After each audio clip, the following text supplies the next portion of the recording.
morning. Welcome to the CO visit.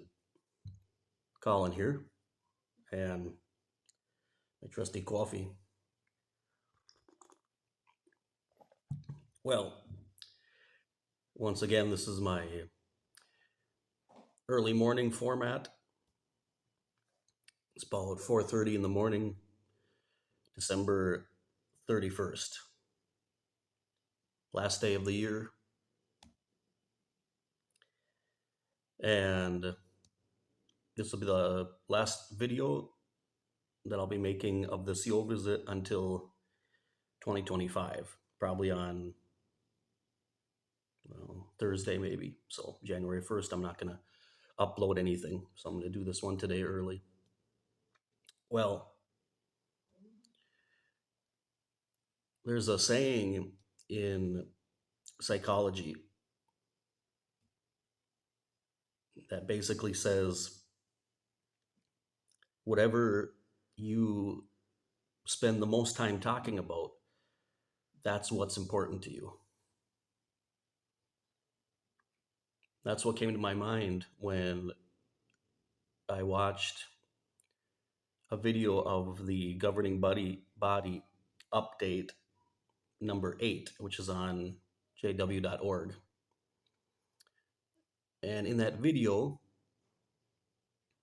the governing body member, King Kenneth Cook, is featured. And he talks basically about two things. I guess you could say maybe three technically, but the second one basically is all related to the same thing, which is Ramapo. So I guess maybe technically it's two, but maybe three. But it's interesting, as I always mentioned before in other videos, with Watchtower, you always have to pay attention to language, and you have to pay attention to the order in which they place information. All of those things are done for a reason. And in this case, maybe it's unconsciously, but they do it. And at the very beginning, this is like a 14, 15-minute video, okay? So the very beginning of the video, he opens up by, talking about, their concern for brothers who are imprisoned in Eritrea. But interestingly, that's about the first 4 or 5 minutes of the video. And it's basically, like we say, thoughts and prayers type speech. Thoughts and prayers. And then that's it. That's the end of that. And then the whole rest of the video is dedicated to the progress in the construction of the Ramapo Hollywood movie facility. And what really just floored me was King Cook's whole preoccupation, his whole interest in the whole thing focuses on that they're worried about the brothers and sisters who are actors and actresses becoming celebrities. Yeah, guys, I'm not even paraphrasing that. I'm not even exaggerating. That's what that's what he talks basically like over 10 minutes about, just that. How basically that would be idolatry, it's admiring personalities, and how there are brothers and sisters that want to take pictures, selfies with these brothers and sisters. They want to get their autograph.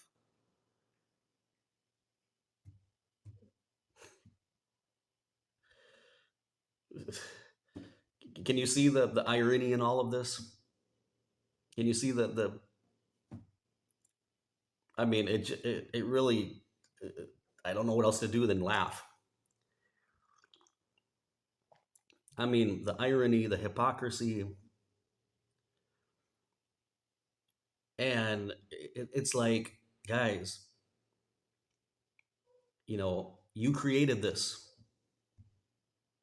You created this. And when you're talking about not becoming celebrities, well, hello, you guys basically you just put a mirror in front of yourselves. Who started this becoming celebrities if not the governing body? In the moment that they basically revealed themselves, outed themselves, and with broadcasting and all of this, and all of a sudden they reached rock star status because now you see them all the time.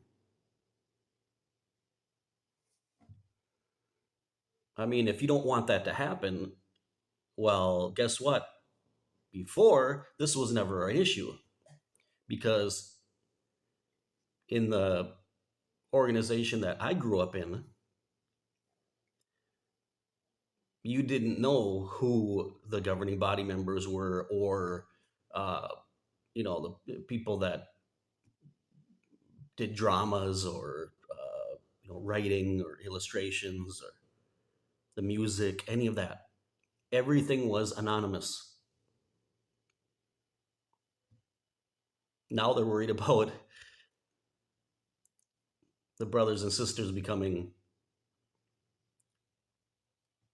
stars. Kind of goes with the territory, doesn't it? I mean, that's human nature. So,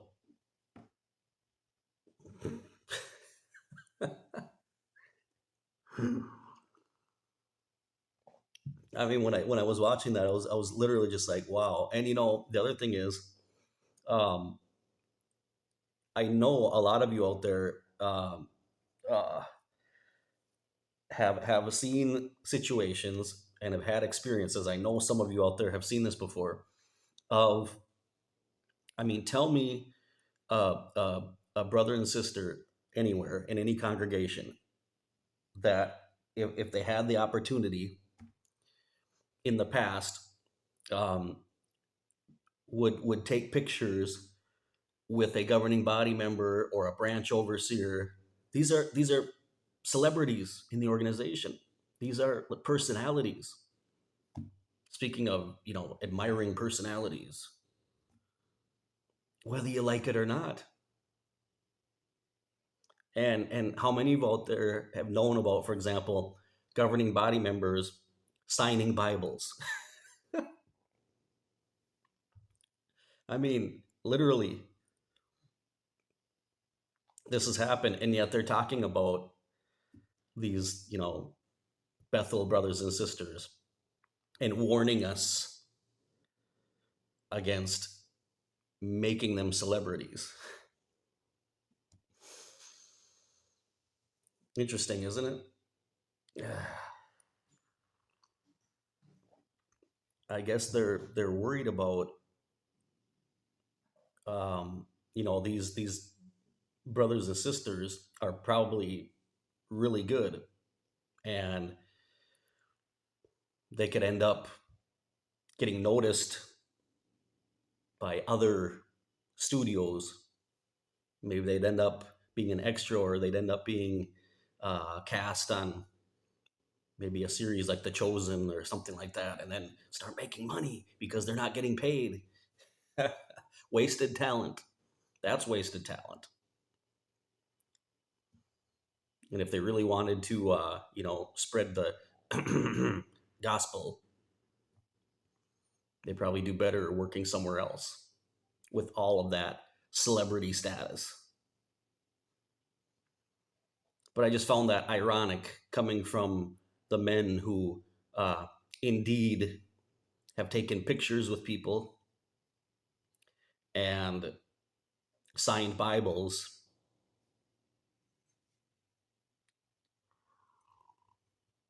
amongst other things, that they're worried about being elevated to celebrity status. And I'm sitting there going, since when did they have problems with celebrities? Oh, yeah, yeah, that has to do with money. You know, these are ones, basically they're treated, well, these are our employees. You know, that's different.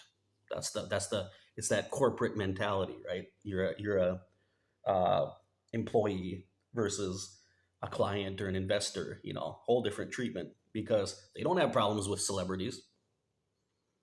You know, they have absolutely no problems with that, or what they do, or the fact that they're still operating and still out there very visible, like the Serena Williams and the other people like that, you know, Lou Graham, and